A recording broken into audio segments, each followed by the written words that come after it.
Coming up, it's springtime, which means it's time to play ball in Fort Lee and honor some very special people. We raise the flag in remembrance of the Armenian Genocide. Fort Lee's Fashion Week shows off the chic and unique. And a preview of some exciting events going on in town during the month of June.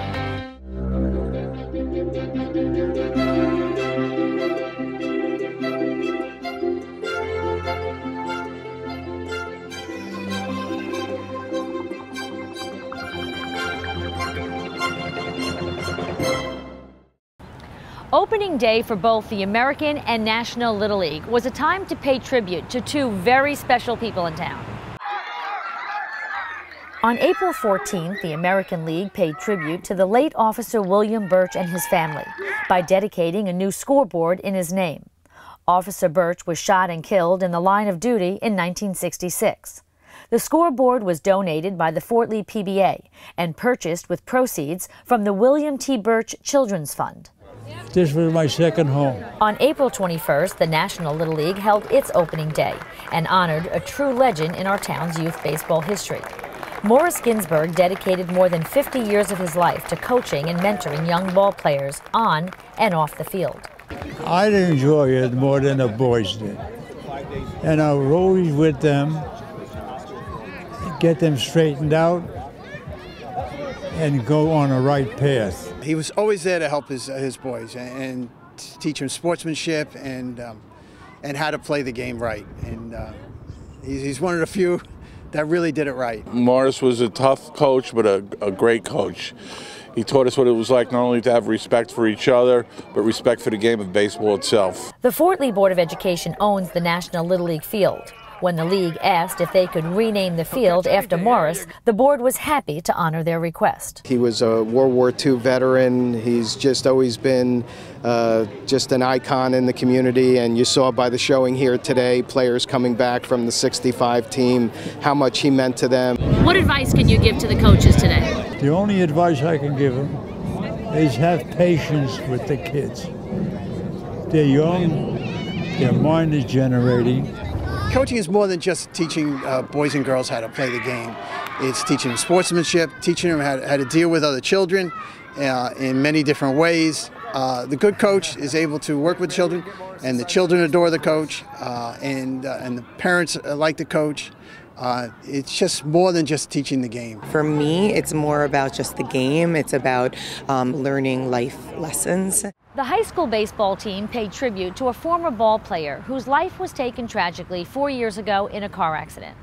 Although Miles Remy was only 20 years old, he left a lasting impression on everyone he met.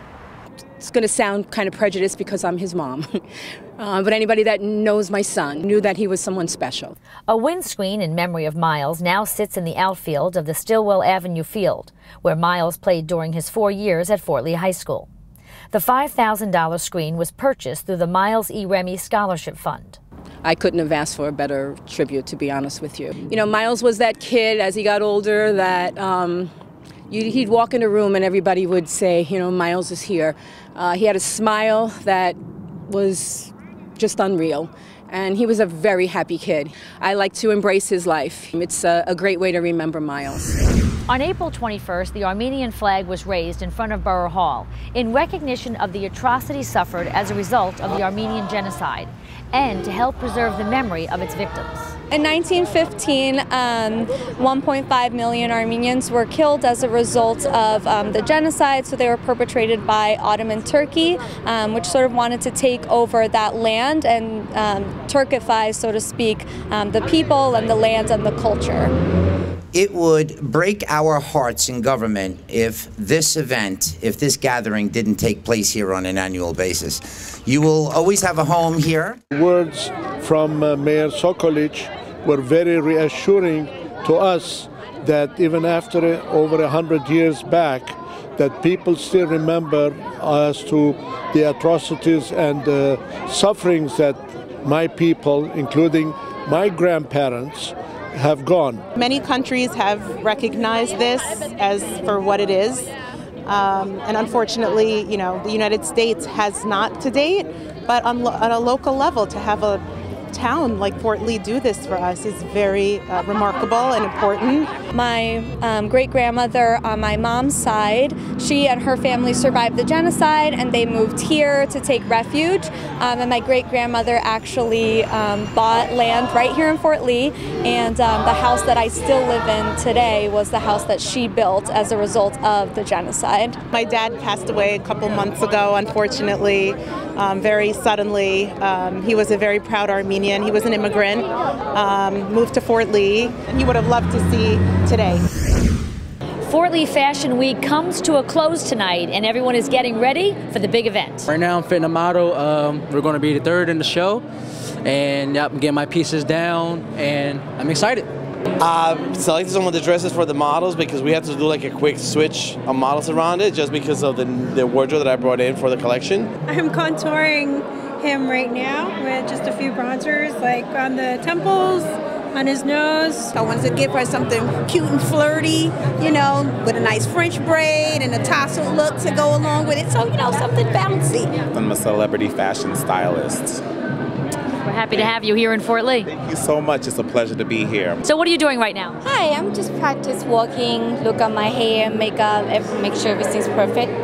You ready for the big event? Yes, very excited. I'm in the fashion industry, 6 years as a style advisor, so now it's Fort Lee's turn.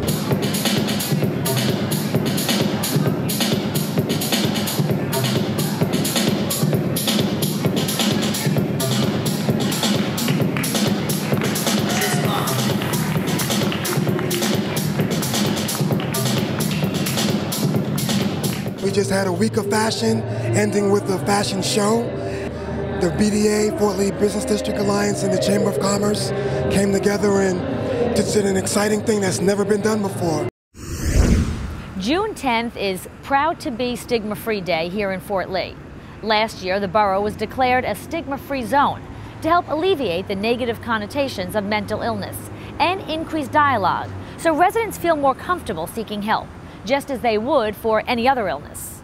We have several panels. One will be regarding teen suicide. We've got some specialists coming to talk about that, as well as some teens who want to talk about their feelings and their experiences. We've also got one on elder abuse, which is very important.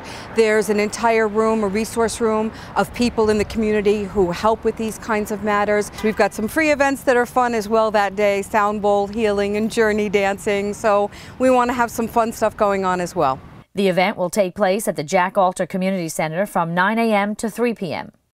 Also next month, on June 17th, the Fort Lee PBA will be hosting its second annual Fast and Flat 5K run and 1 mile fun run and walk. The 1 mile event begins at 9 a.m. sharp, followed by the 5K at 9:30. Packet pickup begins at 7:30 here at the Community Center. All proceeds will benefit the youth of Fort Lee. That wraps up our show for this month. Thanks for joining us.